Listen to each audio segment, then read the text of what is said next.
সবাই মাল সামানা নিয়ে যাচ্ছে। এলাকাটা আস্তে আস্তে অন্ধকার হয়ে যাচ্ছে। 3 দিনের ভিতর মাল সামানা বের করে নিয়ে যাইতে হবে, 3 দিনের ভিতর বাসা ছেড়ে দিতে হবে। তো আজকে থেকে সবাই যার যার মতো করে মাল সামানা বের করে ফেলতেছে। এক সাইড থেকে গেরুয়া দিয়ে আসতেছে, যখন গেরুয়া দিয়ে দিবে তখন মাল সামানা বের করার কোনো সুযোগ থাকবে না। সেই জন্য মাল সামানা সবাই আগে থেকে নিয়ে যাচ্ছে।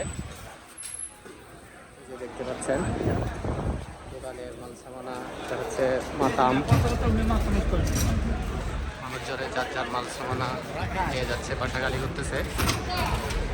খুব শীঘ্রই এদিকে গেরুয়া দিয়ে দিবে।